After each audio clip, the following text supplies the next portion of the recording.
From Peep Show to Curb Your Enthusiasm, some of the funniest TV shows ever made fall into the subcategory of cringe comedy. Cringe humor was popularized by British comedy characters like David Brent and Alan Partridge, but it's since made its way to American television with shows like The Comeback and I Think You Should Leave. Everyone from Tim Robinson to Fleabag to Larry Sanders is on TV for your cringing pleasure. With sitcoms like The Inbetweeners and pseudo-docs like Nathan For You out there, fans of cringe comedy are eating good. The Larry Sanders Show. When a lot of his peers were getting their own late-night talk shows, Gary Shandling had the novel idea to make a sitcom about a version of himself who became a late-night host. The Larry Sanders Show is a spot-on satire of the absurdity of the entertainment industry through the backstage drama of this talk show. Shandling creates a hilarious dichotomy between Larry's funny, affable, charming on-air persona and the nervous, insecure wreck he is off-camera. His painful interactions with celebrity guests and network executives are a masterclass in cringe humor. Shandling really leans into the awkwardness. Fleabag. Phoebe Waller-Bridge developed the character of Fleabag for a one-woman stage show. But when she brought that character to television, she unleashed her into a world full of other people. Fleabag is a quintessential portrait of an aimless 20-something woman navigating modern society, but she's also selfish, free-spirited, filled with rage, and deeply insecure. There's no other character on TV quite like Fleabag. She's a hot mess with a short temper and a bohemian spirit, and seeing her interact with other people in the show is as hilarious as it is uncomfortable. Her ability to break the fourth wall and speak directly to the audience only compounds the cringe comedy. I Think You Should Leave with Tim Robinson. Tim Robinson got his break as a writer on Saturday Night Live, but his uniquely weird sense of humor was only able to flourish after he left SNL and created his own sketch show, I Think You Should Leave.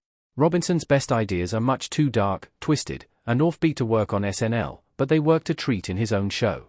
Every I Think You Should Leave sketch starts off with a strange but simple premise, like a haunted house tour that encourages swearing or a diner patron who indulges a dad's lie about ice cream, and then Robinson just keeps escalating it to crazier and crazier heights. It's a cringe masterpiece. I'm Alan Partridge. Alan Partridge has been a British comedy icon since he debuted as a sportscaster in the Day Today. He went on to host his own disastrous chat show, Knowing Me Knowing You, and made audiences cringe every step of the way. But his sitcom, I'm Alan Partridge, took us behind the scenes to show that Alan is even more awkward in his personal life. Across just 2 seasons of I'm Alan Partridge, Alan fires his entire workforce, gets covered in chocolate mousse during sex, has a meltdown in front of HMRC enforcers, gets physically attacked by his biggest fan, and acts out the entire opening sequence of The Spy Who Loved Me. This show revealed that on-air Alan was actually his best self after all. The Comeback. Lisa Kudrow will forever be associated with the role of Phoebe Buffay from Friends, but her best TV comedy is much less light-hearted, much less mainstream, and much, much cringier. The Comeback sees a washed-up sitcom star attempting to revive her career. She hires a camera crew to document her comeback, and they capture every calamity that befalls her on her way back to the top. The Comeback is presented as found footage, so every cringeworthy gag is laid bare in its plainest, purest, most painful form. When Valerie brings her camera crew into the office of sitcom writer Paul I.G., her arch-rival, in an attempt to make amends, she unwittingly catches him with a sex worker, and the cameras capture everything in agonizing detail. The Inbetweeners. Most high school shows tend to romanticize the teenage experience. Euphoria makes high school look like a sexy, drug-fueled music video, but The Inbetweeners authentically captures how boring, unspectacular, and outright humiliating high school can be.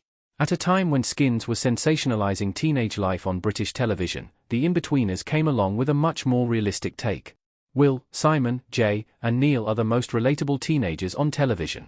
The way they constantly mock and belittle each other, obsess over sex, and make vulgar, juvenile remarks is a painful reminder of what it was like to be that age. But there's also an underlying sweetness to the series. As much as they make fun of each other, they also clearly love each other. Nathan For You. No one else on television is quite as comfortable basking in a cringe comedy bit as Nathan Fielder. In Nathan For You, Fielder goes from business to business, trying to boost their sales with unorthodox marketing gimmicks. Some of these ideas are actually good, like fitting an auto shop with a lie detector for customers' peace of mind, but his awkward personality always shines through. Over the course of his schemes, Nathan meets a man who drinks his grandson's pee, has his hemorrhoids cured by a professional exorcist, and stages an orgy with porn stars to test a soundproof box that would allow parents to have sex with their kids in the room. And, somehow, Nathan is perfectly comfortable in these scenarios. The Office. There was plenty of cringe humor in the American remake of The Office. Michael and Jan throw the dinner party from hell, Phyllis' wedding is a disaster, and there's the whole Scott's Tots ordeal, but it's nowhere near as painful to watch as the British original. David Brent's charity dance alone is one of the cringiest moments in television history. The UK version of The Office did a better job of capturing the mundane feel of a fluorescent-lit workplace, so all the most awkward situations felt horribly real. When David pretends to fire Dawn or accidentally headbutts an interviewee or gives Tim a bitter appraisal, it feels a bit too realistic for comfort. Curb Your Enthusiasm. Larry David flirted with cringe comedy in Seinfeld, especially with George Costanza's petty antics, but he really doubled down on it in his follow-up series, Curb Your Enthusiasm. Being on HBO, Curb was able to explore much darker, riskier subject matter than Seinfeld ever could on the airwaves of NBC, and David made full use of that creative freedom. Throughout the series, Larry finds himself making up a story at an incest survivor support group, stealing flowers from a roadside memorial site, and fleeing up a staircase to escape a wheelchair user. The handheld cameras, improvised dialogue, and conceit of actors playing themselves make these situations feel all the more real, and, therefore, all the more excruciatingly hilarious. Peep Show. There's no show on television that'll make you cringe harder than Peep Show. Creators Jesse Armstrong and Sam Bain cooked up all kinds of excruciatingly awkward situations, from running a joke about pedophilia into the ground to hiding in the rafters on your own wedding day to having violent diarrhea in a bathroom with no door.